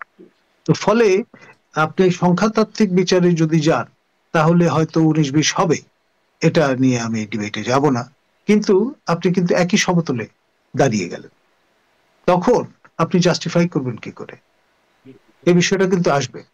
আর সেখানে আপনার অভিযোগ যদি ওঠে ক্রাইম এগেইনস্ট হিউম্যানিটি, আপনি ডিফেন্ড করবেন কি করে? আপনি নোবেল লরেট হতে পারেন, সেটা এক বিষয়। আমাদের শেখ হাসিনার শাসমলেই আমরা এই ন্যারেটিভটা শুনেছি যে একজন নোবেল লরেট বেলারুসে তিনি বাহিনী বার আছেন, কেউ তো আইনের ঊর্ধ্বে নন। প্রফেসর ইউনূস কি আইনের ঊর্ধ্বে? অবশ্যই না। তো ফলে এই যে অ্যাকাউন্টেবিলিটি যে ইস্যুটা, একটা অনির্বাচিত সরকারের অধীনে আমরা এখন আছি, ম্যান্ডেটবিহীন সরকারের অধীনে আমরা শাসিত হচ্ছি, এটি অনেকের পছন্দ হচ্ছে না, ভালো লাগছে না, না লাগতেই পারে। সেই কথা বলবার অধিকারটুকু এখন নেই। কিছু বললেই লোকজন হামলে পড়ছেন। তো এখানে ভারত কি করবে? মব এবং মগের মুল্লুকের ইংরেজি সংস্করণ ঘটেছে, মব ভায়োলেন্স। এবং সেখানে যেহেতু ধাত্রী মাতার ভূমিকায় ছিল ভারতেই রাষ্ট্রের ভূমিষ্ঠ হওয়ার ক্ষেত্রে, সুতরাং পার্টলি ভারতেরও দায়িত্ব আছে। না, ভারতের পার্টি তখন সৈন্যরা ধাত্রীমাতা রক্ত থাকতে দিয়েছে। তখন সেটি থাকতে পারে, কিন্তু এখন তো স্বাধীন সার্বভৌম রাষ্ট্র। এখন এই রাষ্ট্রে কি হবে, কার বিচার হবে, নির্বাচন না কবে না, হবে এটা বা কি কি, সেটা কোনো তো কথা সিদ্ধান্ত বললেন নেবে নাকি? বাংলাদেশ। আপনার civil aviation, postal system, entire government, এটাকে উইপেনাইজ করলে তো it is a threat for not only one country, it can B a big threat for the entire world. From that perspective, if India is concerned, you cannot say no. There is nothing wrong in it. Why only India? Any other country can be concerned. But all we are trying to say, India will be concerned because it is the closest neighbor that Bangladesh has. Concern হয়ে India কিভাবে করবে সেই বিষয়টা আর কি না, স্পষ্ট সেটা হয়? কিভাবে করবে কি, আমি তো আপনাকে বললাম, আমি বললাম ডিজায়ারের জায়গায় আমাদের ডক্টর নাজমুল হাসান কলিমুল্লাহ, উনি হয়তো আর একটু ডিটেইল জানেন, বাট দিনের শেষে বাস্তবে ডিজায়ার ডিজায়ার করাটা তো দোষের কিছু না। এখন কিভাবে করবে মানে কি, উনি কি কোনো ক্ল্যান্ডেস্টাইন অপারেশন করবে? না, আমি বিশ্বাস করি না, করবে না। ক্ল্যান্ডেস্টাইন অপারেশন করা লাগে না। ইন্ডিয়ার মতো একটা শক্তিশালী রাষ্ট্র যদি প্রপার নেগোসিয়েশনে থাকেন, উনি যদি তার ডিজায়ার বারবার এক্সপ্রেস করতে থাকেন, একটা সময় তো আপনাকে সম্মান করতে হবে। আপনি কতদিন না বলবেন? আপনি একটা পাড়ায় থাকেন, একটা মহল্লায় থাকেন, একটা গ্রামে থাকেন, আপনার বাড়ির পাশের মুরব্বী একটা কথা যদি 10 বার বলে, আপনি 10 বার না শুনেন, একবার তো আপনাকে শুনতে হবে, এটা তো বাস্তবতা।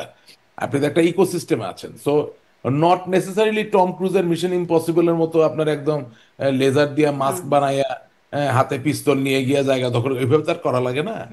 Things work in a different way. International diplomacy that itself তো ইজ এ, সেটা কি আগামী মাসেই হতে পারে, মানে যেটি ডক্টর ওটা কলিমুল্লাহ ডক্টর বলছেন কলিমুল্লাহ, হুকুমতের পরিবর্তন? ওটা ডক্টর কলিমুল্লাহ ওনার তথ্যের জায়গা থেকে বলেছেন। I will not encroach, I know my limits, হ্যাঁ, and I know my boundaries.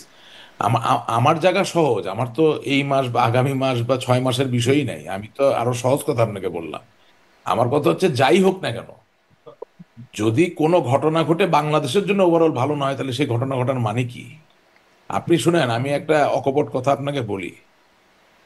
আমার বয়স যদি 80 বছর হয়ে থাকে, 90 বছর হয়ে যেয়ে থাকে, আর আমি এই যে এই বাচ্চা ছেলে যারা এগুলা করতেছে, যেটা ডক্টর নাজমুল হাসান বললেন যে চিন্তা করে, মানে এক একটা ট্র্যাপ তৈরি করে করে বা একটা ডিজাইন করে যে কাজগুলা করতেছে, তার সাথে কতক্ষণ আমি ফাইট করব? একটা তো সমাজে একটা মানে বয়স, অবস্থানের ব্যাপারও তো থাকে। তো আমাদের প্রিপেয়ার্ডনেসটা কি? বারবার কিন্তু আমরা এগুলোকে পার্টিজান করে ফেলতেছি। আমরা তো পার্টিজান করতে পারি না। আপনি আজকে কথার কথা বলছি, যেমন ধরুন ঢাকা শহর থেকে একটা অভিনেতা অভিনেত্রী ঢাকা শহরে থাকছে না যারা প্রথিতযশা ভালো, মানে ট্যালেন্টেড, সব আমেরিকা, কানাডা, এসব কেন অস্ট্রেলিয়া চলে আসতেছে বলেন তো? কেন? কোথায় Bangla channel? Because they are not feeling safe, they are not feeling, they don't feel that there is any security. ভালো ভালো লেখক যে যেখান থেকে সুযোগ পাচ্ছে বাংলায় লেখার কথা, বাংলাদেশে বসে সেটা ছাইরা তারা চলে যাচ্ছে এমন জায়গায় যেখানে বাংলার কোনো কারবার নাই, বিকজ নিরাপদ বোধ করছে না। তার মানে কি? তার মনে হচ্ছে, are we prepared to save our country? প্রশ্নের উত্তরটা হচ্ছে আমার মনে হচ্ছে না এখনো, বাট এই সিদ্ধান্তগুলো তো নিতে হবে। সেটা নিতে গেলে আপনি শুধু নিজে নিজে আলাপ করলে, আমি আওয়ামী লীগ আওয়ামী লীগ নিজে নিজে আলাপ করলে কি হয়? আমাকে তো অন্যের সাথেও কথা বলতে হবে। যুদ্ধ চলাকালীন সময় তো কথা চলে। হ্যাঁ, আপনার স্কাউট আছে, সাদা পতাকা, স্যার তো he is also a colonel in the Bangladesh territorial forces, হ্যাঁ, বাংলাদেশ ন্যাশনাল ক্যাডেট করে। আমি নিজে গুডউইল অ্যাম্বাসেডর ছিলাম। তো এখন ঘটনা হচ্ছে যে সাদা পতাকা এখনো আছে। এখন আছে, সাদা পতাকা, মানে যদি সাবেক অন্যরা না হয় তাহলে আমি আছি এখনো, তাই না? Thank you. অবশ্যই অবশ্যই। তো সাদা পতাকা নিয়ে আপনি তো মেইল নিয়ে যাবেন, বার্তা নিয়ে যাবেন, আলাপ হবে, যুদ্ধবিরতি হবে, আবার আলাপ হবে, চলবে তো। প্রবলেম হচ্ছে যে ডায়ালগের জায়গাটা টোটালি থেমে গেছে। আমরা আমরা আমরাও যদি বলতাম ডক্টর নাজমুল হাসান কলিমুল্লাহকে যে আপনি আওয়ামী লীগ করেন না, ঠিক আছে, আপনি একজন শিক্ষাবিদ, আপনি একটা বিশ্ববিদ্যালয়ের ভিসি ছিলেন, ওকে, আপনি এই ম্যাটারটা আমাদের পক্ষ থেকে একটু অমুক লোকের সাথে আলাপ করেন। আমরা তো সেই মোডেও নাই। আপনি শুধু ফাইট করবেন সারা দিন রাত, এটা তো হয় না, আপনাকে তো আলাপ আলোচনা করতে হবে তো। আপনি মনে করেন, একদম দ্যাথিন কণ্ঠে বলতে চাই, আওয়ামী লীগের যেই কয়টা নেতাকর্মী কিছু হইলেও জামিন পাচ্ছে, তাদের জন্য আল্লাহর কাছে দোয়া করি যাতে তারা এই অবস্থায় থাকুক। তারাও, এই বেচারারাও কিন্তু অন্ধকারে, একটু গোপনে, একটু অপরপক্ষ মানে যিনি বাদী অর্থাৎ বিএনপির যিনি মামলাটা দিচ্ছেন তার হাতে পায়ে ধরে কিন্তু একটা জায়গায় যে জামিনটা নিচ্ছেন। এখন এই বেচারা জামিন নিয়ে যখন একটু স্বস্তির নিঃশ্বাস ফেলছেন, আমি কি তাকে দায়ী করতে পারি? আমি কি বলতে পারি যে তিনি আওয়ামী লীগের সাথে বিশ্বাস, নো, নট এট অল, বিশ্বাসঘাতকতা করেন নাই। আচ্ছা, আপন প্রাণ বাঁচা। সম্মানীয় রাশেদ রহমান, এখানে আমি ছোট্ট একটু জি জি সাপ্লিমেন্ট কমপ্লিমেন্ট করি। জি। আমাদের সর্বজন শ্রদ্ধেয় সাবেক পরিকল্পনা মন্ত্রী হ্যাঁ মান্নান মহোদয়, হ্যাঁ। তিনি সম্প্রতি তার সার্গোডিয়ান সতীর্থ যারা, তাদের সঙ্গে বসে কফি খেতে একটা ইটালিতে ঢুকেছিলেন। হুম, হঠাৎ করে পুলিশ এসে হাজির যে ভাই, আপনাকে আটক করতে হবে। কেন?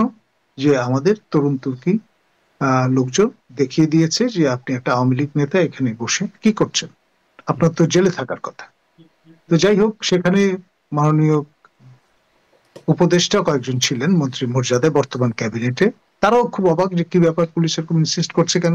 পরে বললেন যে তার নিরাপত্তার জন্য যদি তারা তাকে আটক করে নিয়ে না যান তাহলে এখানে মব হবে, মানে যারা আইন নিজের হাতে তুলে নিতে চান তারা এসে হাজির হবে। এবং পরে জানা গেল যে তাকে সসম্মানে তারা তার বাসায় পৌঁছে দিয়েছে, ওখান থেকে নিয়ে গেছে। এবং বাকি এখানে যারা ছিলেন, উপদেষ্টাদের সাথে আপনার বসে কফি খাচ্ছিলেন মান্নান মহোদয়, তাই বলছেন? হ্যাঁ, হতে পারবে না। সাবেক কোন কোন আমরা উপদেষ্টা ছিলেন, মুক্তিযোদ্ধা, সাবেক মন্ত্রী। এবং মানে সাবেক সরকারের ক্যাবিনেট সেক্রেটারি ছিলেন। স্যার এবং আমি তাদের প্রত্যেকের নাম ঠিকানা পুলিশ লিখে নিয়ে গেছে, অ্যাজ ইফ একটু যে যদি পরে জানা গেল যে তিনি জামিনে আছেন। এখন একজন জামিন প্রাপ্ত ব্যক্তি, আদালতের নির্দেশে যাকে জামিন দেওয়া হয়েছে, তাকে তো আপনি নতুন করে আবার আটক করতে পারেন। করতে পারেন না। আমি একটু ওখানে ওনার সাথে সাপ্লিমেন্ট করি। মানে ধরেন ডেভিড বার্গম্যান, সারা হোসেন, ডক্টর কামর হোসেন, এগুলো তো খুব প্রচলিত নাম আমাদের কাছে, তাই না? এগুলো নিয়ে তো অনেক কিছু হয়েছে, তো হয়েছে না? তো এখন দেখেন, আপনি যেই মামলায় জামিন পান সেই মামলায় জামিন হয় না। আপনি হাইকোর্টে যেই মামলায় যেই বেঞ্চ জামিনের কথা শোনার কথা, সে ক্যাটেগরিক্যালি জামিনটা না শুনে, মানে শুনানিটা না করে রেখে দিচ্ছে দিনের পর দিন। এখন অথবা বিব্রত হচ্ছে। অথবা বিরোধ হচ্ছে। আর এই যে সারা হোসেন, হ্যাঁ, যাকে নিয়ে আপনার এত জল্পনা কল্পনা, এত কিছু অ্যান্টি স্টেট হ্যান ত্যান সব চালালেন, এখন এই বেচারা যখন আপনার পক্ষে কথা বলে যে রাশেক রহমানকে জামিনটা দেওয়া দরকার, মান্নান সাহেবকে জামিনটা দেওয়া দরকার, ইঞ্জিনিয়ার মোশাররফ সাহেব বয়ঃপ্রাপ্ত একজন মুরব্বী মানুষ, ওনাকে জামিনটা দেওয়া দরকার, এটার মানে কি? এটার মানে হচ্ছে যে there is no substitute to dialogue even when you are fighting a war, because time is the greatest healer and time decides who is your real friend and who is not ওনারা your real. মানবাধিকার কর্মী, আইনজীবী, সাংবাদিক, ওনারা ওনাদের মতো কাজ না করছেন। না এখন না, আপনারা সহ্য করতে পারছেন কি পারেন না, সেটা তো আপনাদের জায়গা। মানবাধিকার কর্মী কোনো, শারমিন, আই এম সরি, মানবাধিকার কর্মী কোনো চাকরি না, এইভাবে কথাটা বলেন না। হ্যাঁ, আইনজীবী, সাংবাদিক। না, আইনজীবীও না, মানুষের সত্তাকে মূল্য দিতে হবে। কিছু লোক ওনারা চান সততার জয় হোক, কিছু লোক বিচারের জয় হোক, সেটার জন্য আইনজীবী হওয়ার দরকার নাই, মানবাধিকার কর্মীও হওয়ার দরকার। এটা সত্তার ব্যাপার, হৃদয়ের ব্যাপার। আমি এই কথাটা বলছি।